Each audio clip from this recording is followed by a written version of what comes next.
Hello students, आज हम कक्षा 9 सोशल साइंस में इतिहास पाठ 1 फ्रांसीसी क्रांति के बारे में पढ़ेंगे। आज हम जानेंगे यूरोप महाद्वीप में स्थित फ्रांस एवं अन्य देशों की क्रांतियों के बारे में। सबसे पहले हम स्टार्ट करते हैं फ्रांसीसी क्रांति की। फ्रांसीसी क्रांति क्यों हुई, किन परिस्थितियों में हुई तथा इसके क्या कारण रहे तथा फ्रांसीसी क्रांति का परिणाम और इसका अन्य देशों पर क्या प्रभाव रहा, हम इस पाठ में जानेंगे। आज हम इस भाग में फ्रांसीसी क्रांति की पृष्ठभूमि के बारे में जानेंगे, आखिर ये कैसे प्रारंभ हुआ। फ्रांसीसी क्रांति की 14 जुलाई की घटना है। 14 जुलाई 1789 में पेरिस नगर में आतंक का यानी कि बहुत ही अराजकता का माहौल था, विद्रोह का माहौल था, जिसके कारण सम्राट ने सेना को शहर में घुसने का आदेश दे दिया गया कि जो बहुत आतंक का माहौल, मारकूट, अत्याचार हो रहे उसे दबाने के लिए सम्राट ने सेना को भेजा।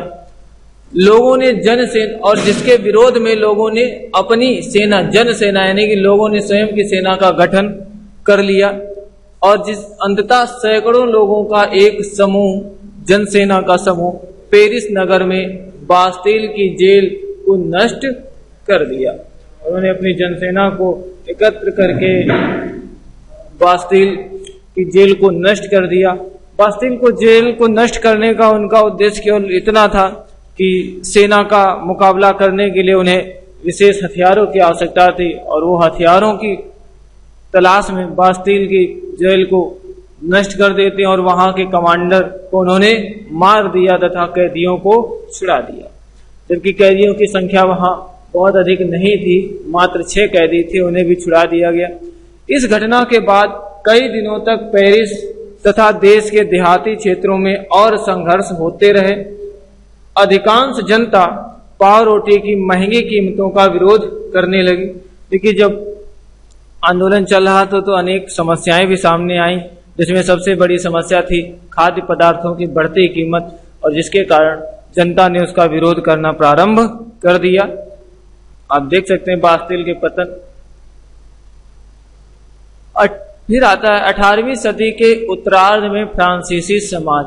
जब 18वीं सदी समाप्त होने वाली थी तो उस समय फ्रांसीसी समाज कैसा था, उसकी स्थितियां कैसी थी।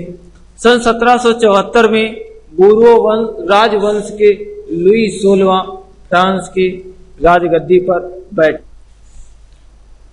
सन 1774 में बूर्बो वंश के लुई 16वें राजगद्दी पर बैठे।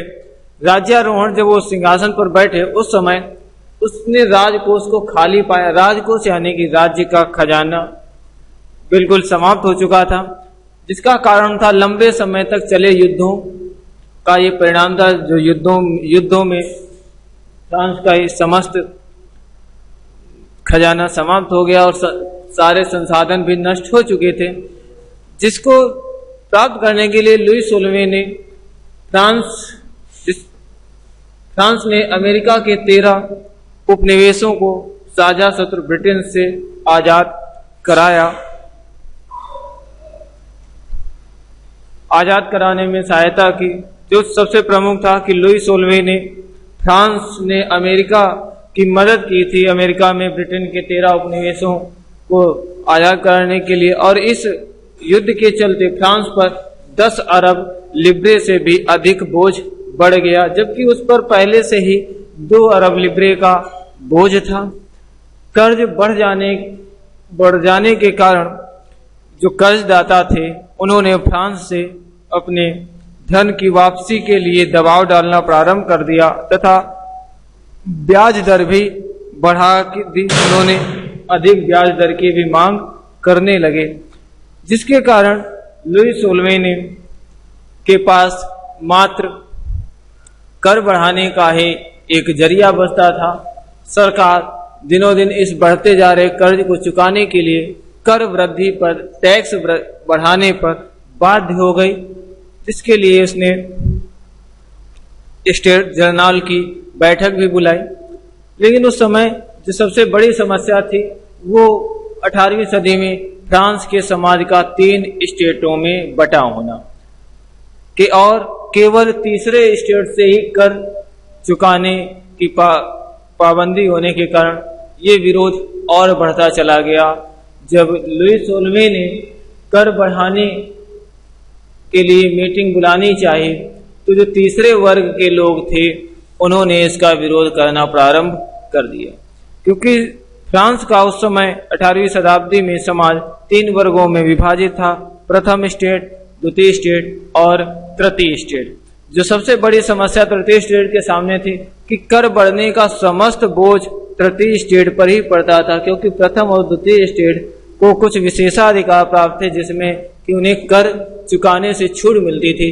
प्रथम स्टेट्स में आपके पादरी वर्ग आता था, जबकि द्वितीय स्टेट में कुलीन वर्ग यानी कि व्यापारी वर्ग आता था, तथा तृतीय स्टेट में बड़े व्यवसायी, व्यापारी, कर्मचारी, वकील आदि हुआ करते थे और किसान, कारीगर तथा छोटे किसान, भूमिहीन और मजदूर, नौकर, ये सब तृतीय स्टेट में या वर्ग में आते थे। जब कर बढ़ाने की बात पूरे फ्रांस में चलने लगी तो तृतीय स्टेट को ऐसा लगने लगा कि ये समस्त बोझ उसी पर आएगा और इसीलिए उसने फ्रांस के सम्राट लुई 16वें की इस योजना का विरोध करना प्रारंभ कर दिया। पूरी आबादी में लगभग 90% किसान थे और वो जमीन के मुकाबले किसानों की संख्या बहुत कम थी। पूरी आबादी में लगभग 90% किसान थे, लेकिन जमीन के मालिक किसानों की संख्या बहुत कम थी। 90% किसानों के पास स्वयं की भूमि बहुत कम थी। लगभग 60% जमीन पर कुलीनों, चर्च और तीसरे स्टेट के अमीरों का अधिकार हुआ करता था। प्रथम 2 स्टेट कुलीन एवं पादरी वर्ग के लोगों को कुछ विशेषाधिकार जन्म से ही प्राप्त थे। इनमें से सबसे महत्वपूर्ण विशेषाधिकार था राज्यों को दिए जाने वाले करों से छूट। प्रथम और द्वितीय स्टेट को ये छूट थी कि वो कर नहीं चुकाते थे, जबकि तृतीय स्टेट को ऐसी कोई छूट नहीं थी। कुलीन वर्ग को कुछ अन्य सामंती विशेषाधिकार भी हासिल थे। वह किसानों को सामंती कर वसूल करते थे। सामंती कर यानी कि किसानों को भूमि किराए स्वरूप दे करके उनसे टैक्स लिया करते थे। चर्च भी किसानों से करों का एक हिस्सा टाइड धार्मिक कर के रूप में वसूल करता था। साथ में तीसरे स्टेट के लोगों को सरकार को भी कर चुकाना पड़ता था। इन करों में टाइल, प्रत्यक्ष कर और अनेक अप्रत्यक्ष कर भी शामिल थे। इस प्रकार राज्य के वित्तीय कामकाज का सारा बोझ केवल और केवल जनता वहन करती थी और उसमें भी तृतीय स्टेट पर ही पूरा करों का बोझ पड़ता था और इसीलिए तृतीय स्टेट कर की वृद्धि की योजना को लेकर के बहुत ही विरोध कर रहे थे। फिर आता है आपका जीने का संघर्ष। फ्रांस की जनसंख्या सन 1715 में 2.3 करोड़ से बढ़कर 1789 में 2.8 करोड़ हो गई, जिसका परिणाम यह हुआ कि अनाज उत्पादन की तुलना में उसकी मांग बढ़ने लगी। जैसे जैसे जनसंख्या बढ़ने लगी तो अनाज उत्पादन के दृष्टि की अपेक्षा उस अनाज की मांग तेजी से बढ़ने लगी, क्योंकि जनसंख्या के भरण पोषण के लिए खाद्य पदार्थों की आवश्यकता थी, लेकिन खाद्य पदार्थ उतनी तीव्र गति से उत्पादित नहीं हो पा रहे थे। जिसका कारण यह हुआ कि खाद्य पदार्थों की कीमतों में तेजी आने लगी। खाद्य पदार्थों की मांग अधिक थी, जिस कारण से उसकी कीमतों में वृद्धि हुई। कारखानों में काम करने वाले मजदूरों की मजदूरी मालिक निश्चित किया करते थे, लेकिन मजदूरी महंगाई की दर से नहीं बढ़ रही थी। इसी प्रकार से मजदूरी भी नहीं बढ़ रही थी, जिससे वो महंगे खाद्य पदार्थों को खरीद सकते। फलस्वरूप अमीर और गरीब की खाई चौड़ी होती चली गई। यह स्थिति और अधिक भयानक रूप तब ले लेती थी जब सूखे एवं ओले के समय स्थितियां और अधिक खराब हो जाती थी। जब फसल किसी पर्यावरणीय आपदा के कारण नष्ट हो जाती थी तो फ्रांस की स्थितियां और अधिक खराब हो जाती थी, जिसके कारण लोगों को रोजी रोटी का संकट पैदा हो जाता था। ऐसे जीविका संकट फ्रांस में आम बात हुआ करती थी। फ्रांस में सामाजिक स्थितियां और अधिक तब खराब हो जाती थी जब सूखे एवं ओले की समय परिस्थितियां अधिक खराब हो जाती थी। इससे रोजी रोटी का संकट पैदा हो जाता था और इसे फ्रांस में जीविका संकट के नाम से, और ये जीविका संकट फ्रांस में एक आम बात थी कि लोगों को रोजी रोटी की समस्याएं होना एक जनसाधारण की समस्या बन चुकी थी। इसे आप एक चित्र के द्वारा और समझ सकते हैं कि ये स्थितियां और कैसे खराब हो जाती थी। अगर आप देखें तो अगर फसल किसी कारणवश प्राकृतिक आपदा या मानवीकृत आपदा के कारण अगर किसी भी कारण से फसल खराब हो जाती थी तो सबसे पहले खाद्य पदार्थों की कमी होती थी, कि खाद्य पदार्थों की कमी हो जाती थी।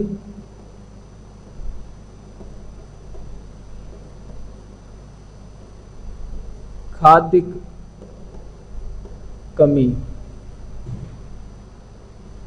कमी हो जाती थी, और जब किसी वस्तु की कमी हो जाती है, या इसे आप कह सकते हैं अन्नाभाव, अन्न की कमी,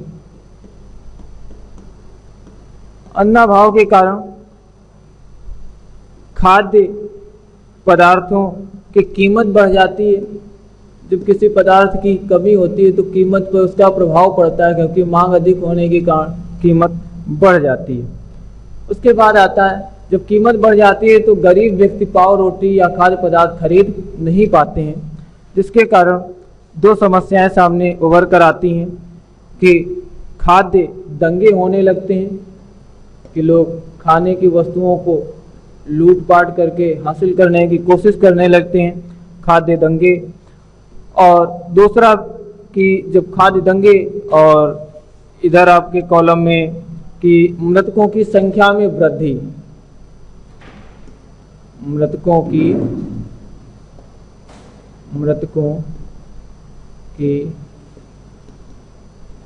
संख्या में वृद्धि, मृतकों की संख्या में वृद्धि के कारण महामारी फैल जाएगी, और जिसके कारण एक सामने निकल के जो आएगा वो होगा कि महामारी फैल जाएगी, मरने वालों की संख्या में वृद्धि होगी, मृतकों की संख्या में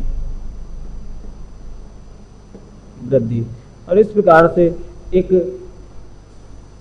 प्राकृतिक आपदा आदि के कारण एक ऐसी समस्या सामने उभर के आएगी जिससे लोगों को अनेक समस्याओं का सामना करना पड़ता है। उभरते मध्य वर्ग ने विशेषाधिकारों के अंत की कल्पना की। फिर इसके बाद में एक नया वर्ग सामने उभर कर आता है जिसे मध्य वर्ग के नाम से जाना जाता है, और उसने इन पादरियों अर्थात प्रथम वर्ग और द्वितीय वर्ग के विशेषाधिकारों के समाप्त करने की कल्पना की।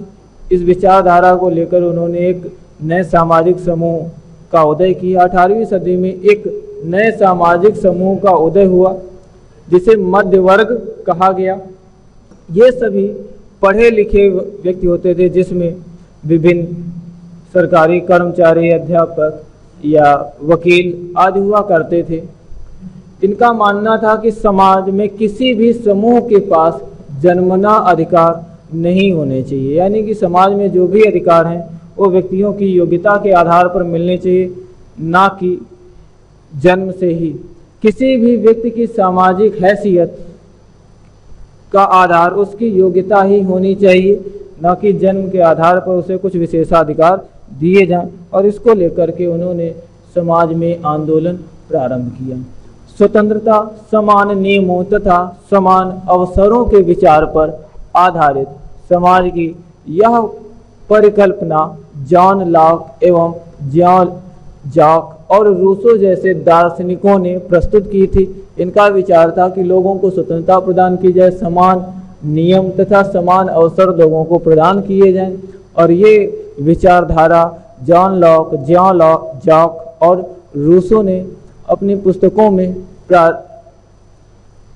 लोगों के सामने प्रस्तुत किया। पुस्तकों के माध्यम से अपनी पुस्तक two the treatises of government, जो कि जॉन लॉक एवं जॉर्ज लॉक की पुस्तक थी, में लॉक ने राजा के दैवीय अधिकार और निरंकुश अधिकारों के सिद्धांत का खंडन किया। उन्होंने राजा के दैवीय और निरंकुश अधिकारों को समाप्त करने की मांग लोगों तक पहुंचाई। रूसो ने इसी विचारधारा को आगे बढ़ाते हुए जनता और उसके प्रतिनिधियों के बीच एक सामाजिक अनुबंध, द सोशल कॉन्ट्रैक्ट पर आधारित सरकार को प्रस्ताव दिया। सामाजिक अनुबंध, द सोशल कॉन्ट्रैक्ट, जो उनकी पुस्तक थी, उस पर आधारित सरकार को एक प्रस्ताव प्रस्तुत किया। ये जॉक, जिनकी पुस्तक two the treatises of government, John Locke तथा रूसो की पुस्तक सोशल कॉन्ट्रैक्ट, जिसे सामाजिक अनुबंध के नाम से भी जाना जाता है। मॉन्टेस्क्यू ने द स्पिरिट ऑफ लॉज नामक रचना में सरकार के अंदर विधायिका, कार्यपालिका और न्यायपालिका के बीच सत्ता का विभाजन करने की बात कही थी। ये मॉन्टेस्क्यू एक ऐसे पहले दार्शनिक थे जिन्होंने सत्ता के विकेंद्रीकरण पर जोर दिया कि सरकार के अंदर विधायिका, कार्यपालिका और न्यायपालिका के बीच में शक्तियों को बांट दिया जाए। और इसी तर्ज पर जो संयुक्त राज्य अमेरिका ब्रिटेन से स्वतंत्र हुआ तो उसने 13 उपनिवेशों में ब्रिटेन से खुद को आज़ाद घोषित कर दिया। तो वहाँ इसी मॉडल की सरकार बनी, यानी कि अमेरिका ने सरकार के अंदर विधायिका, कार्यपालिका और न्यायपालिका के बीच में शक्तियों का विभाजन किया। दार्शनिकों के इन विचारों का पुस्तकों एवं अखबारों के माध्यम से व्यापक प्रचार प्रसार किया गया कि लोगों की स्वतंत्रता, समानता एवं सरकार के अंदर विधायिका और कार्यपालिका के बीच में शक्तियों के विभाजन को लेकर। इसी समय लुई 16वें द्वारा राज्य के खर्चों को पूरा करने के लिए फिर से कर लगाए जाने की खबर से विशेषाधिकार वाली व्यवस्था के विरुद्ध गुस्सा भड़क गया, क्योंकि तीसरे स्टेट को पता था कि अगर कर में वृद्धि होती है तो उसका संपूर्ण वहन तीसरे वर्ग को ही करना पड़ेगा। और जैसे ही लुई 16वें ने करों में वृद्धि की बात कही तो जनता के अंदर विशेषाधिकार की व्यवस्था के विरुद्ध आक्रोश फूट पड़ा। उसका कहना था कि सभी कर जो लागू किए जाएं वो हर व्यक्ति पर समान रूप से लागू किए जाएं। ये आपके मॉन्टेस्क्यू महोदय थे जिन्होंने द स्पिरिट ऑफ लॉज नामक पुस्तक लिखी और लोगों को सरकार के अंदर विधायिका, कार्यपालिका और न्यायपालिका के बीच सत्ता के विभाजन की बात प्रस्तुत की। इस प्रकार से आपने इस भाग में यह जाना कि फ्रांसीसी क्रांति की पृष्ठभूमि क्या थी, कि फ्रांसीसी क्रांति के समय फ्रांसीसी समाज 3 वर्गों में विभाजित था, प्रथम स्टेट, द्वितीय स्टेट एवं तृतीय स्टेट। तथा जब लुई 16वां गद्दी पर बैठा तो उसने पूरा राजकोष खाली पाया और राज्य के रख रखाव तथा सेना के खर्चे पूरे करने के लिए उसने करों में वृद्धि करने के लिए मीटिंग बुलानी चाहिए। लेकिन लोग विशेषाधिकारों के कारण तृतीय स्टेट के लोगों में विद्रोह की भावना भड़क गई कि जो भी कर बढ़ाए जाएं वो तीनों स्टेट यानी कि संपूर्ण जनता पर समान रूप से लगाए जाएं, क्योंकि इसके पहले मॉन्टेस्क्यू, रूसो, जॉर्ज लॉक जैसे दार्शनिकों ने स्वतंत्रता, समानता जैसी विचारधाराओं को लोगों तक पहुंचाने का प्रयास किया और लोगों को उसके प्रति जागरूक किया। इस प्रकार से यह आपका भाग समाप्त होता है। इसके आगे का अध्ययन हम अगले वीडियो में करेंगे।